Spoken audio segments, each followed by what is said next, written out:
Ekologija je danas tema koja prožima celo društvo, odnosno svi su zainteresovani za ekologiju. Šta za nas znači iz pravoslavnog ugla, odnosno iz hrišćanskog ugla ekologija?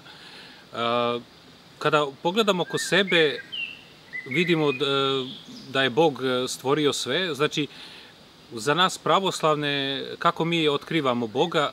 Boga otkrivamo kroz tvari i kroz božanske energije. Znači, kada posmatramo ono što je Bog stvorio, mi u tome prepoznajemo, tako reći, Božji rukopis, odnosno Božja stvorenja su za nas na neki način slika toga šta je Bog i kako svemoćan je Bog.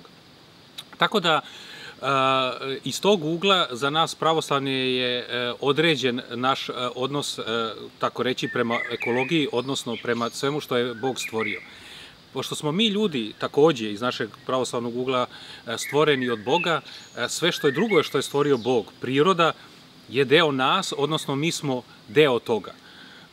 I kada je Bog stvorio svet i stvorio čoveka, onda je predao čoveku, tako reći, prirodu.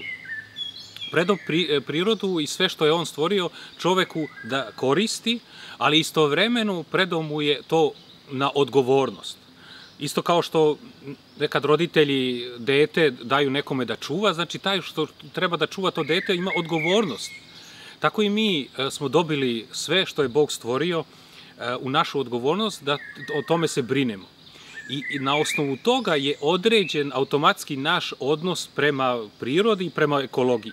Za nas nema potrebe za nekom specijalnom naukom o ekologiji koja treba da nas uči kako mi treba da se odnosimo prema prirodi, jer naš odnos prema prirodi je takav odnos kao prema nama, jer smo mi deo toga, onoga svega što je Bog stvorio. Zato nama nema potrebe i mi nemamo potrebu za nekim ekološkim pokretima kao pravoslavci ili nekim zelenim patrijarsima koji će da nam objašnjavaju kako mi treba da se bavimo nešto specijalno prirodom i zaštitom prirode. Jer mi štitimo prirodu automatski kada smo u vezi, u zajednici sa Bogom i time sa svemu što je Bog stvorio, znači sa tvari, sa prirodom i tako dalje. Znači mi tu nemamo potrebe za nečim specijalnim.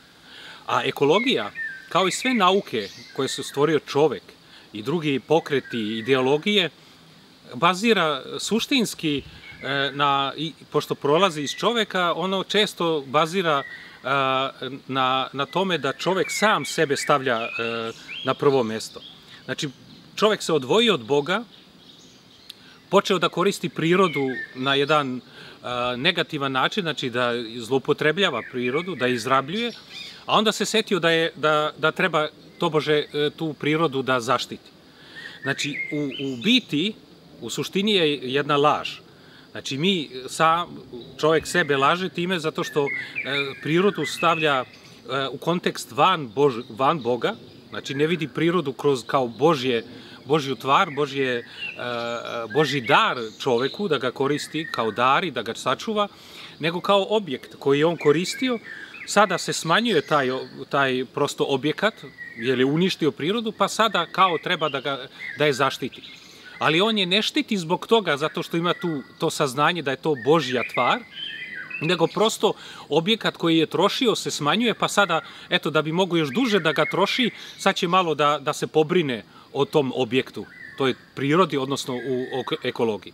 Znači, u biti jedna laž gde čovek sam sebe laže, time što sugeriše kao da nešto hoće da zaštiti, a u suštini se ne bavi istinski tim, jer kada bi shvatio odgovornost koja proizlazi iz toga da je Bog stvorio prirodu, čovjek ne bi mu palo na pamet da prirodu i sve što ga okružuje, životinje i sve što je Bog stvorio, da na takav negativan način koristi, odnosno izrabljuje i zloupotrebljava.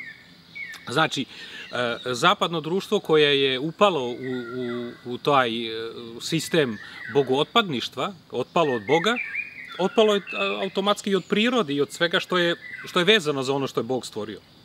A pošto je sada uništio se odnos prema Bogu, uništio se odnos i prema prirodi i sada se stvara jedna veštačka priča kako treba preko nekakve ekologije da se zaštiti ta priroda. To su sugestije isto kao što smo imali za vreme komunizma, gde je govoreno da su svi ljudi isti i da treba svi ljudi da imaju isto.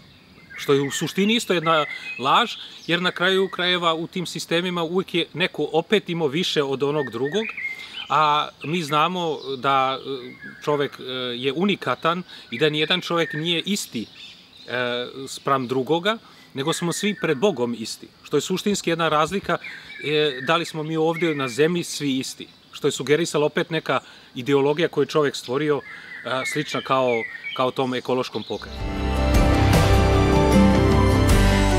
Cela ekipa Libe Ortodoks i ja lično radujemo se svima vama, našim budućim članovima, i nadamo se da ćemo vam uspeti da pomognemo u toj najvažnijoj stvari, da nađete ljubav svog života.